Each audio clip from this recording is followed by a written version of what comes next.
Hey, welcome back to Rome Reviews. I'm Rome, and this is the X200 Pro, and this is going to be my 2 weeks later review of the device, and we're going to jump right into it. So first things first, with this device being the Chinese version of it, it has Origin OS on it, and there are some things you need to do when you first set this device up to get it working the way you would like it to work in the US or as close to that as possible.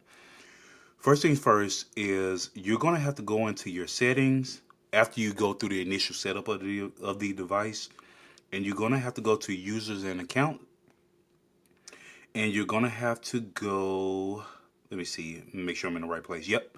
Google Basic Service Management, and you're going to have to turn that on. This would allow you to install the Play Store and use the other Google services, the other apps like Gmail and messages and things like that. So once that is on, you're going to go over to the V App Store. I've cleaned up my home screen, so the native Origin OS apps or Vivo apps will not be on my home screen because I cleaned it all up and I got all my Google apps on there. But anyway, you're going to go to the V App Store, and once in here, you're going to type in Google. I can't remember if it's Google Play Store or just Play Store, but I type in Google Play Store and you'll see it pop up right there. And what you're going to do is you're going to go ahead and install that. I already have it installed. So next, we go ahead and hit open once it installs. And this will look a lot more familiar to you guys. So with that, you just go in and go through the process of installing all of your Google apps. Now, with that being said, your YouTube, your Gmail, your Google Messages, your photos, maps, all that stuff, is going to prompt you to enter your whatever app you open first. So Google services is really good about this. Once you open one of the Google apps, you're going to go ahead and put in your Google credentials, and then what'll happen is on the other apps, it'll either prompt you to confirm that it's you, and you won't have to enter those credentials again, or it'll just automatically recognize that that's the account that you're using on the phone. So it streamlines that process quite a bit to make things a little smoother for you guys. But just keep that in mind that you have to go in and install all these apps and then get them set up for use, and then they'll work. Now, here's the caveat to that. Even if you install all of these apps and go as far as let me see, did I uninstall it? But Android Auto, even if you were to go into the Play Store, let's search it just so I can show you guys. Android Auto. See the app there is installed. That does not matter. It will not work. There's something in the OS that blocks that from working. So what Vivo has been doing is they're pushing out Android Auto with an update to the device. And the X200 has not gotten it yet. The X100 got it recently, and I think the Vivo X Fold 3 got it as well. So just something for you guys to be aware of. Also, the next piece of that is like apps like Wear OS or the Pixel Watch app or Pixel Buds app. They will not work. There's more stuff that you have to do in order to even get those in a place to where they will work. Possibly. I have not been successful with that, and I've seen a couple of articles online that kind of tries to walk you through the process. But even then, there you have to install the Google Wearable app, the Chinese version, APK in the background, and it's work you have to do. But there are also services and things that you have to turn off before you do it or during the process. It's really a convoluted process. So it's almost not worth it to do it unless this is going to be your daily driver. Then maybe you want to put in that work to get it running. But one thing I wanted to mention was the Google services, turning that on. I forgot to mention it, but there's a really cool guy that watches my videos and always comments, and he even corrects me on things and informs me on things without being judgmental. Really nice guy, and he has a YouTube channel. I'm gonna pop that up on the screen somewhere, and I'm going to link it in the description so you can maybe check his channel out, show him a little love, because I really appreciate him. He always very supportive, very informative. So that's how I found out about the Google Play services and where they were on this phone and how to turn it on and get going. So really appreciate that. Thank you. The other piece is, let's see, I talked about Google Wearable, Buzz Watch, and things like that not working out the box with the device without some trickery happening in the background. All right, I guess the next section I want to jump into is the design of the device. I really love, let me turn the screen off. The screen is crazy good. A nice large screen. I know people have their preferences as for smaller phones. I think they have the Vivo X200, I think it's Pro Mini. I like large devices. I always have. I have the Vivo X Fold 3 here. Large device, opens up to get even bigger. Just lovely. That's my type of device. So I love this large screen. And I like that they keep the standard. I don't know. Well, I'll say the standard. But I like that the lock button is on the bottom as opposed to what Pixel does, put it on top. And it just confuses me. I have a Pixel 9 Pro Fold over there on my other desk. But it just confuses me when I switch to the device. I always hit the volume rocker instead of the power button. But anyway, moving on, jumping over to the back. Now, I have some things to say about the back. First off, while the camera bump being circular actually doesn't bother me, I like it. I prefer it actually, as opposed to like the square that people that like Apple uses and different companies use. I actually prefer the big circle sitting symmetrical in the middle of the device at the top half of it. It does make it a little more top heavy, but this turns into a nice shelf when you're holding the phone. Like my hands are smaller on the smaller side, so it turns to a nice shelf. And I really have grown to appreciate that, especially when I'm trying to reach across the screen. I put my finger under that shelf and I can reach all across the device. So I really have grown to appreciate that. But that being said, this is a rather large camera. I mean, camera module on this device. This is huge. But I'll say that it's worth it because the camera is so good on this device. Now, the other part is I got the blue on this device because I really like that wavy look on it, that wavy texture look on it, even though it's a smooth device. Now, I did get it and I do like it, but I really can look at it because one is really hard to find a nice clear case for this device, and that's something I'll get into a little bit later on this. But the other part of that is this is a fingerprint magnet. It's hard to really appreciate the design choice of the device when it's all smushed up in fingerprints. So as you can tell, I've been wiping the device off constantly. So there's that. The other piece of it is even the rails on the side are shiny. I wish that they hadn't done that. I wish there was something more matte. So I mean, somewhere on the device, I wish that it didn't attract fingerprints somewhere on the device when you're holding it. But here we are. The screen attracts fingerprints. The rails attract fingerprints. The back is just everywhere. So it's just the whole device is a fingerprint magnet. All right. So hardware design out of the way. What I'll do is I'll pop specs up on the screen because I don't like to linger on specs too much because specs are really, really good nowadays. But just for informational purposes, I will pop them up on the screen and give you guys time to look over them throughout this 2-week review of this device. So moving back into the software itself, I have now experienced Origin OS and FunTouch OS, which comes on this global version of the Vivo X Fold 3 Pro that I have. And while I had some initial gripes about Origin OS, and I still have those gripes partially, the ability to customize Origin OS further than you can on FunTouch OS has really made me appreciate Origin a lot more.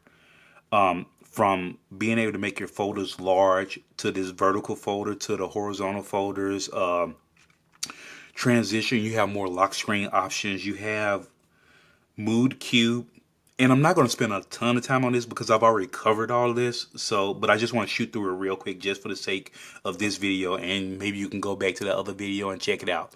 But you have what they call Mood Cube, and you can go in here and make really quick changes to your wallpaper, your icons, and let me see. Yeah, our wallpaper icons. Let's see the color of your UI on the device. So let's go back in there. And I'll just show you real quick. We're just gonna go through it real quick. If I can get back into Mood Cube. Okay, there we go. So these window styles right here, if you hit mono, you'll see that it turns to wallpaper black and white. And you can stack these real quick. And you can turn on blur, so black and white blur, and sky. You can turn on sky, and it'll use the current weather to kind of change the display on your wallpaper. And you can turn them off one by one. You can turn off mono, bring the color back. You can turn off blur, bring the clarity back to your wallpaper. And it's a really nice. And you can turn on time, and it'll use the time of day to just determine the brightness and darkness of your wallpaper.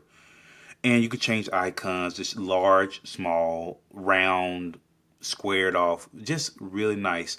So those are quick changes that you could do on Origin OS that you can't do on FunTouch OS.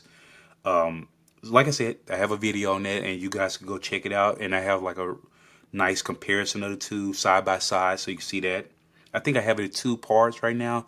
I don't know if I have enough material for a 3rd part, but hey, just want to let you guys know that maybe that's in the works. Moving on. One more thing around software. Origin OS with the MediaTek, I think it's 9500. I could be absolutely wrong. Let's go to about phone 9400. Just 100 off. But the Dimensity 9400, I know people do a lot of benchmarks and things like that. I have been using this device daily, and I haven't noticed a single hiccup at all. This device is smooth day in and day out. I mean, even like, let me hit the app pairs real quick. It brought up the app pair real quick. Smooth and quick. Open up 2 apps at the same time. And you can do a 3rd app on this on Origin OS on a slab phone. I mean, this OS, this phone overall just keeps giving. I mean, just more and more. And the more I use the device, the more I fall in love with it. Even with the drawbacks of not being able to use the full Google service suite, this has been my daily driver. Not because I'm doing a review of the device or anything, just really because I enjoy the device. And I've become more of a foldable guy in my recent days or whatever. But once I jumped back on the slab, I was hesitant going back to a slab. And once I jumped back on this one, I just enjoyed it so much that I've been daily driving it. I mean, now I will pop my Vivo out from time to time because I just like foldables. But this is my preferred phone right now. And I know there are other great phones out there, but as soon as my pockets will allow me to buy them, I will buy them and test them and see what happens. But moving forward, what we're going to do now is, my father is calling me. 1 second. All right, so now what we can do is we're going to jump into this camera, and just talk about the layout.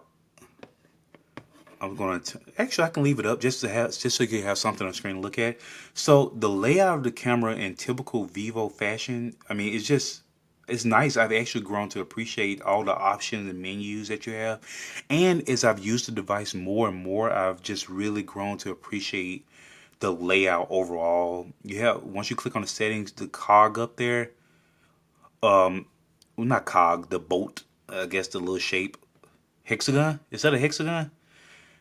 Feel free to correct me, but you have these different orientations, and you have the timer, and you have grid lines, level. I mean, just things you can turn on. The watermark, you can turn on and off. I have it turned off right now because I send my wife a lot of pictures of our son, and she hates the watermark for some reason. I love it. I don't know why, but I do. You have HDR there, but that menu. Let's see how that looks now. So it changes to accommodate the option the option that you have selected below. Like if you're taking photos or video or portrait or whatever, that menu changes to accommodate that and give you more settings to change for that current option that you're in, the current mode that you're in. You have Dolby Vision up here. You could turn on and off. It's so good, just so good. And you have your steady, your um, yeah, your steady motion there, and you have your resolution and FPS. You could do 1080p 3060, and you could do 4K 3060. And this is on the front camera, but if I turn it around, you'll see some more options open up in there. 4K 30, 60, and 120. So you can get that super smooth, well, not super smooth because 240 is much, much smoother. But you can get a little slow motion in there. And I have a video of that for my son displaying that. And I may pop that up on the screen now.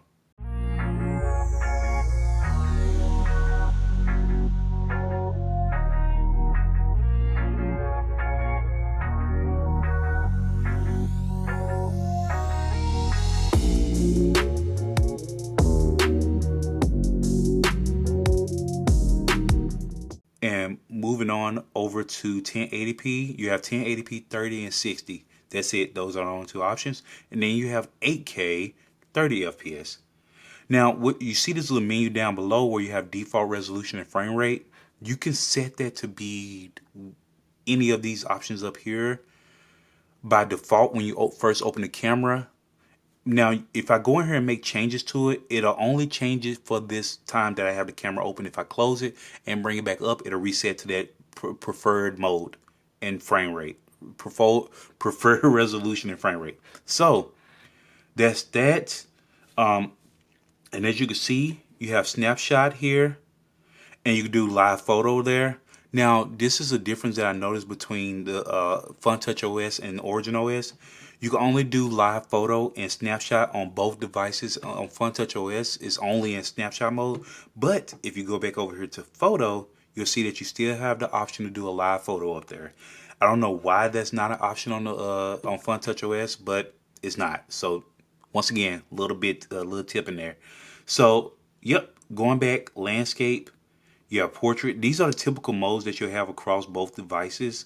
Now, this one, I want to say that a lot of people like the X Fold. I mean, the X200 Pro because of there's like an AI mode in here somewhere. Let me see if it's under more because I haven't used it, but I've gotten that question once or twice on this device, and I always find it and I always lose it. Let me see if it's on the portrait. Yeah, there it is. Portrait. You have the AI option. Let's select it. And you give this, let me see if I can turn it around so you guys can see it a little bit. Turn around, see my face. Nope. So it's not on the selfie camera. It's only on the rear main sensor. And you have the AI options. And it just changes the lid out later and spend a little more time on the AI section. But yes, the Origin OS, the X200 Pro, does have the AI function. I'm not sure if it has that on the global version of this phone, but yep, it is here for those that have wondered. Okay, coming out of that, go back into camera. Let's see, video. We've covered that for the most part, just the resolution and frame rate. Nothing crazy there. You could do log on this device for those professional videographers out there, and you have a lot of control over that. Now, me, I won't spend a lot of time on that because I'm not a professional videographer, but that option is here. Okay, portrait video. I've used portrait video a little bit with my son, and it's actually really good. It gives a nice bokeh to the background. And let's see, you have 4K 24 frames per second and 30 FPS and 1080p 2430. Okay. So that's good stuff there. And if I turn to the front selfie, you have 1080p 2430. That's it for portrait video on the front. So just keeping that. So you have higher resolution, which just shoots a photo with a lot of information in it. So the photo will come out to be a larger size and higher quality. You have the stage photo. Now, I normally go to a place in Midtown in Memphis, Tennessee called Lafayette, and they have live bands there.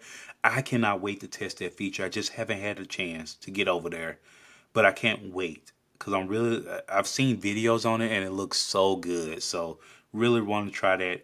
You have night mode here. You have scan for, scanning documents and things like that, or QR codes. You have the Pro mode there. You have the Ultra HD document, which I've started using a lot, and it really does really well. Super Moon, I have a love-hate relationship with that, and that's just across the board with smartphones and taking pictures of the moon. They have this AI generated model of the moon that just kind of copies and pastes on top of there. I don't. While I like the pictures that come from it, it's hard to truly appreciate it because it's not really capturing the moon. It's just capturing it's just taking a picture and placing an AI model over it. So I'm kind of torn on that one. But anyway, that is the camera. And what I do now is just go ahead and put some photos on the screen that I've taken with the camera and maybe a video or two here or there. So enjoy.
Oh, I like that one.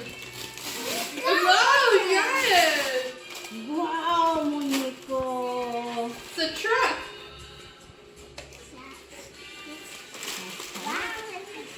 Wow.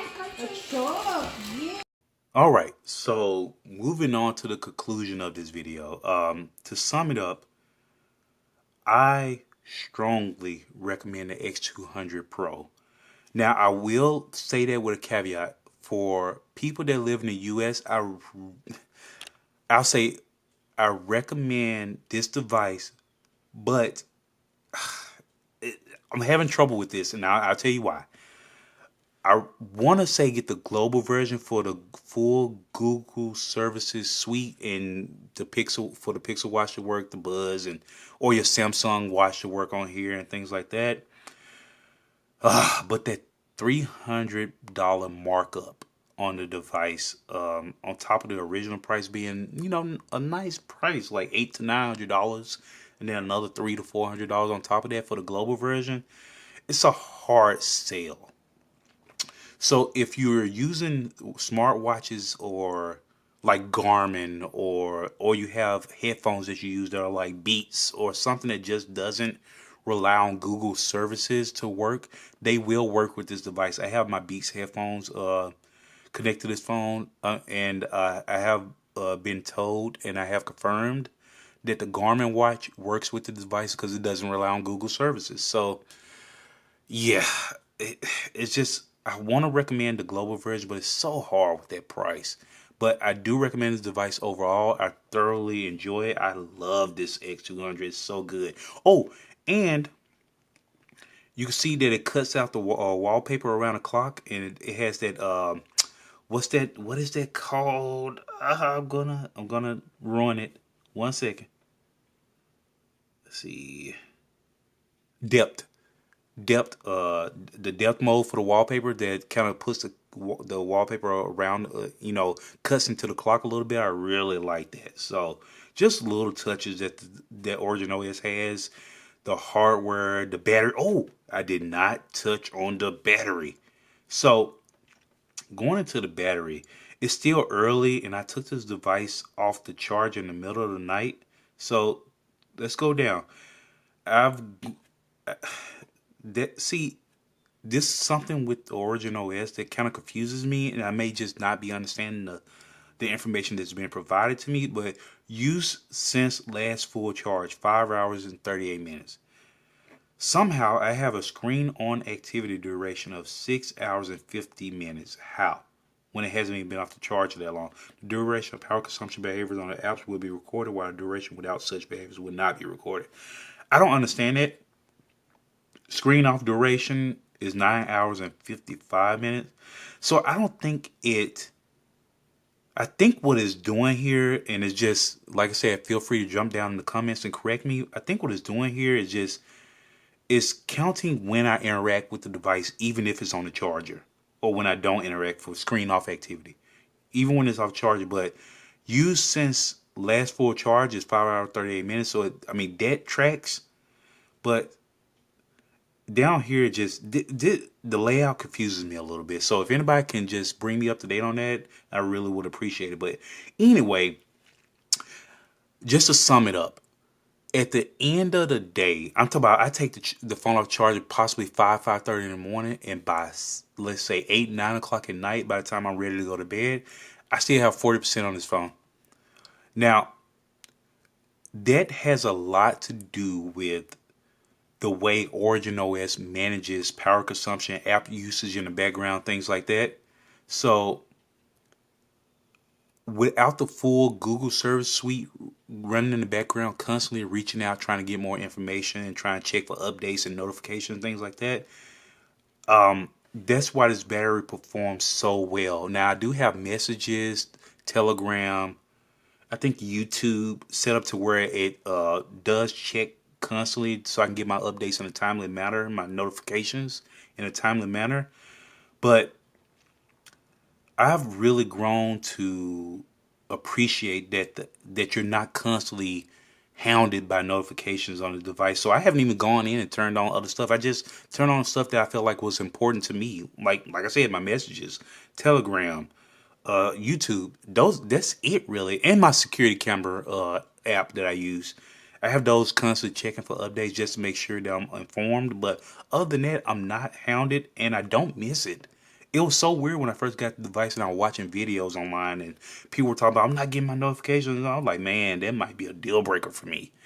But it's not. I've really grown to appreciate the fact that I'm not hounded by notifications constantly. Now, they do come through eventually, which is cool. But yeah, I don't miss it as much as I thought I would. But anyway, in summary, I appreciate you guys hanging out with me, and this phone is a go. I strongly recommend the X200 Pro. The camera is great. The video is great from the device, and you'll see, you would have seen by now how good it looks. Yeah, strong go. Appreciate you guys tuning in, and I will catch you in the next one. Feel free to like and subscribe to support the channel, please. All right, guys, catch you in the next one. Later.